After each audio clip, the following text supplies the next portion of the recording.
It's never the same here. It's always different. Today we got it all, didn't we? Mind, body, and spirit. I wanted you to experience a day of self-love, a day of loving yourself.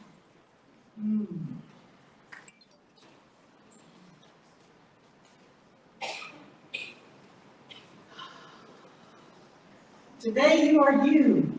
That is truer than true. There is no one alive who is youer than you. Shout loud. I am lucky to be what I am. I am lucky to be what I am. That is wisdom from Dr. Seuss. And what am I? What I am. Lucky to be what I am. I am. I'm going to come back to that shortly. But first, last year we reserved one Sunday each month to talk about the 12 spiritual powers. And it's so exciting that we're continuing it this year. Let's think of it as 12 Powers 2.0. Last month we did Faith 2.0, and today it's Love 2.0. And just what are those 12 powers, other than a book written by Charles Fillmore called The 12 Powers of Man?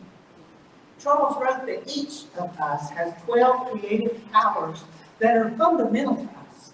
They're aspects of our own divine nature.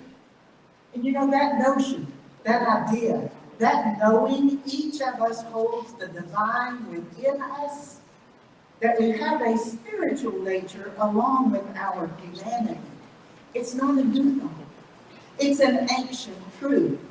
For many cultures, many religions, many peoples all over the world.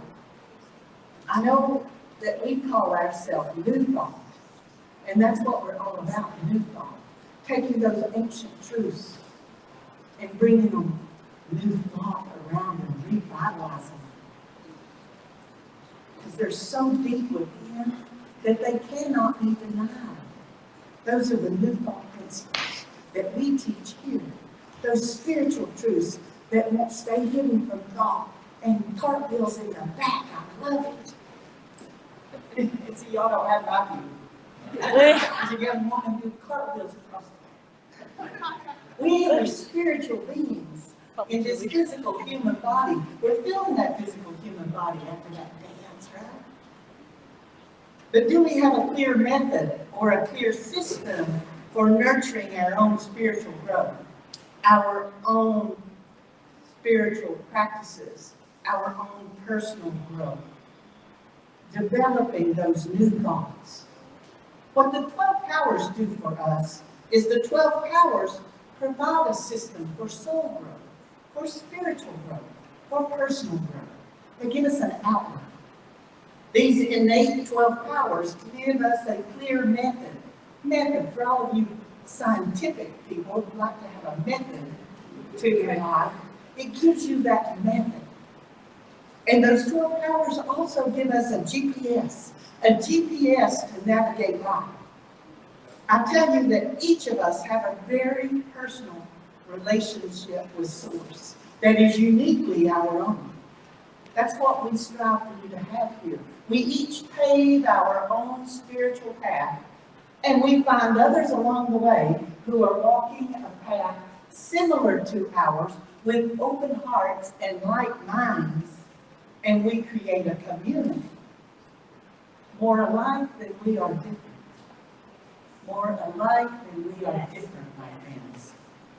Our minds can be aligned with spirit through these 12 spiritual powers. You say, what are they? What are those 12 powers? Wisdom, love, strength, faith, imagination, order, understanding, will, and zeal, power, release, and life itself. We can create the life we want, manifest the life we desire. We can be the best we can be by focusing on understanding and cultivating these 12 spiritual powers. The 12 spiritual powers, as imagined by Charles Fillmore, are a great GPS, a navigation system for us through life, a God-personalized system, GPS. For they are based on the divine spark within all people. Most importantly, the divine spark within you. It's personal. Take it personal. It's personal. Your relationship with God is personal to you. And here at the New Thought community of Gulfport, I hope that we inspire you, we invigorate you, we encourage you to explore and embrace your own personal relationship with God and outpicture your life as the perfect manifestation of your answered prayers. That is my fervent hope for each and every person here. Following your own life GPS, your very own God-personalized system for navigating life. You find a life of joy, of happiness, of peace, and most of all, of love. So last month we took that plunge into faith. We dove into that dark abyss that some said seemed so dark. But we know it was really a dive into the light that they just couldn't yet see. We began our spiritual journey with faith. We confidently co-create with the divine in every area of our life for our highest good. Our faith creates our world, and it is good. So let's dive today into love, the ultimate expression of oneness and our greatest spiritual power. We all love. Everybody loves somebody or something, sometime, somewhere, somehow. Sal sang so beautifully about love. And another song about love, birds do it, bees do it, even the cicada bees do it. Let's do it. Let's fall in love. It's our nature to love. We are born to love. It is our nature. I shared a few weeks ago, just before Valentine's Day, about different types of love. If you missed it, you can catch the video, because we keep them on there. So you can go to our YouTube or our Facebook page and catch any video when you miss something. But it is our nature to love. We are born loving and we learn fear. We are born loving and we learn prejudice. We are born loving, we learn judgment. And we are born loving and we learn hate. I shared that that is the greatest spiritual journey of our life. To get back to that pure place of love we were born into. We just have to get back to it. Love is simple, and I'm not going to complicate it. Love is. Love just is. Love is. Just like the sun coming up right over there in the east, or setting right over there in the west. Love is. Whether or not you know it is there, whether or not we can see it, whether or not you believe it, love is. To find love, no, you must first be love. You must first be in love with yourself. Just like Madeline so bravely stood up and prayed. Because we all get a little bashful about that, don't we? Because we're taught that it's selfish. It's selfish. We're taught from a very early age that it's selfish to say you love yourself. That's selfish. No, it's not. Because you can't pour from an empty cup. You must first love yourself until your cup runneth over. And then you'll be ready for a relationship. Then you'll be ready to love your children, to love your parents, to love your friends, even love your enemies. Love. It's powerful. During the Happy Thoughts, you are asked to share one thing you love about yourself. I want you all to bring to mind something you love about yourself. Something you love about yourself. Got it? Did it come quickly? Did it come out in there? Or did you have to search for it? Did you have to think about it again? Like 10 seconds. This week I watched a video of a teacher who was making a positive difference in the lives of his second grade students. He starts each morning with them lining up in front of a full-length mirror. And as they each one come in front of the mirror, they are tasked with saying out loud one thing they love about themselves. It was so powerful watching that video because some of the kids stepped up and said, I love that I'm smart. Then, I love that I'm smart, and I love my eyes, and I love, 3 things. Hey, that's the point. I love my eyes. And one little boy walked up to the mirror and he said, I love about, wait, what? Wait. I love about, I like, and he stammered and he stumbled because it was such an inconceivable concept to him to say out loud in front of other people what he loved about himself. And then he finally said, I love that I'm a good climber. And what a wonderful teacher to share that with his little second grade students who you could tell were not used to experiencing that love in their life. And he was teaching them to love themselves so they would be ambassadors of love as they grow, as they age, as they get bolder and braver about saying what I love about myself. So love is powerful. Love is powerful. And this week, I want you to practice that self-love, that self-talk this week. Yes, I'm giving you homework. It's your spiritual homework. Practical, everyday, spiritual practice and spiritual tools. Every morning, I want you to look in the mirror and tell yourself one thing you love about yourself. Every morning. One thing you love about yourself. And then in the evening, before you go to bed, I want you to say the words, I am. And then I want you to follow that with the word. Knowing that that word that follows the statement, I am, holds such power in the world and over us. Because those words that you say, I am, and then you say a word, that word's going to come looking for you. It's going to come after you. The law of attraction wills it so. It's going to be so. It's going to manifest in your life quicker than you can imagine whatever you say you are. So if you say, I'm so old, I promise you, you're going to look in that mirror and you're going to see wrinkles. You're going to see wrinkles. They're going to jump on your face so fast. Don't say it. When you say, I'm so tired, well, you better just go on into the closet and take a nap because you're not going to be able to finish your workday. If you say those words out loud, I'm so tired, you're not going to be able to finish your workday. When you say, I'm so fat, I promise you, those calories are going to jump off her plate on yours. They are coming after you. They are coming after you. So just don't say it. Say, I am, and you are inviting whatever word you use into your life, into your inner circle. Glory, hallelujah. The secret is that you get to choose your words. Amen. You get to choose. You get to choose your words and you get to choose your thoughts. Choose to be blessed. Choose to be young. Amen. Choose to be energetic. Choose to be fit and healthy. No inviting lack, disappointment, struggle, and no complaining.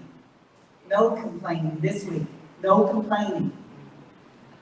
It's all within your power with your self-talk and your self-love. I can promise you, no one but God is ever going to love you like you can love you. Yes. So just say, I am fit and healthy. Oh, I am fit and healthy. We got to do that dance. Yes, we did. My hair might be a little wet in the back, but I got through it. Whew. Let's really say what we mean. Just say it. I'm looking good. I get it when you get in front of the mirror. I'm looking good. My eyebrows are on point. I'm looking fine today. Ooh, isn't that great? You're a great looking bunch. And you know what? We are more alike than we are different. So if you're looking good, I'm looking good. In Ephesians, in the Bible, God said, you are my masterpiece. Well, go ahead and step out into the world and be that masterpiece. Show out. Let everybody know how great your God is. Because He created a masterpiece when He created you. Be that masterpiece. Be vibrant. Be vital. Getting younger every day.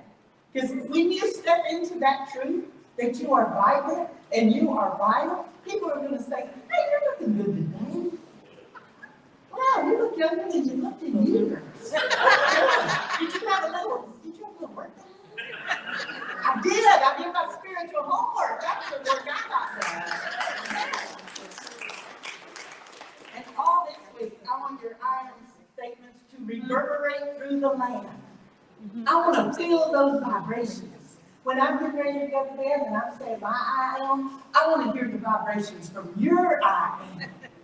Because that's when we create that collective consciousness. When we're all doing that. So, one, each night, one, I am youthful. I am vibrant. I am vital. And you know what? You do one each night, and I guarantee you, you're going to start doing it in the shower. You're going to start saying, I am. After you sing the morning song, you're going to start saying, I am. And then you're going to pull up at a traffic light and stop at the traffic light, and you're going to start saying, I am joyful. You are. You're going to start saying it. And then as you start to go into that meeting, you're going to check yourself. You're going to say, I am prosperous. Yes. Oh, wow. And then all the infinite possibilities you have opened up for yourself, just like the song Jeremiah chose to sing this morning. Those infinite possibilities are for you. No difficulties for you. All possibilities are open for you. I am worthy. I am prosperous. I am loved. What we think can be just as important as what we do.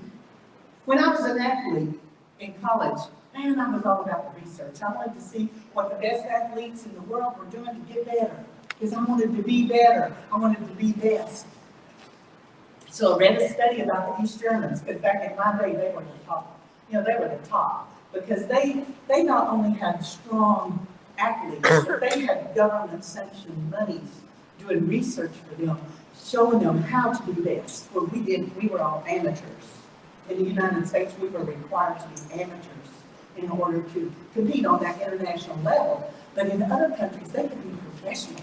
They did it for a living. And the government supported them, and the government trained them and gave them all this research.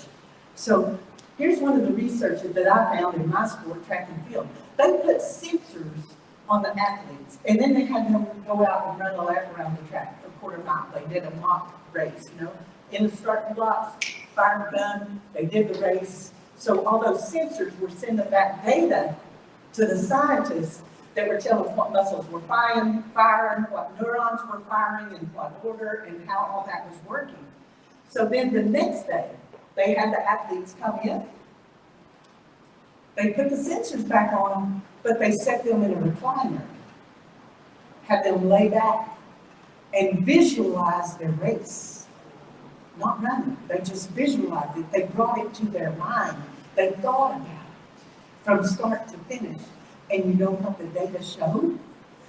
The muscles and the neurons fired in exactly the same way as when they actually did it, as when they just thought about doing it. So the mind is so powerful. The same way. Isn't that amazing? What you think about, you bring about. The mind is a powerful tool. What we think about is just as important as what we do. So all those many thousands of times a day, you're letting your self-talk tell you, don't let those words sneak in that I'm not good enough. Don't let those things sneak in that I'm unworthy. You keep that positive vibe of I am strong, I am courageous, I am brave, I am love, I am peace, I am calm.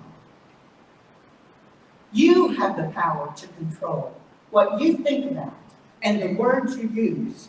You have the power to use positive and loving self-talk. Do it. You're worth it. Yes. Yes. And I'm going to close this out again. Today you are you.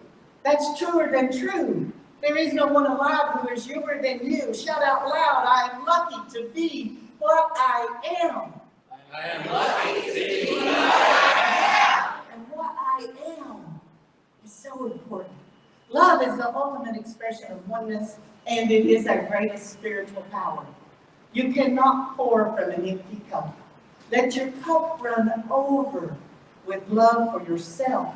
Love yourself first, and then how you will be able to love others and love the world. Self-care and self-love, it is not selfish.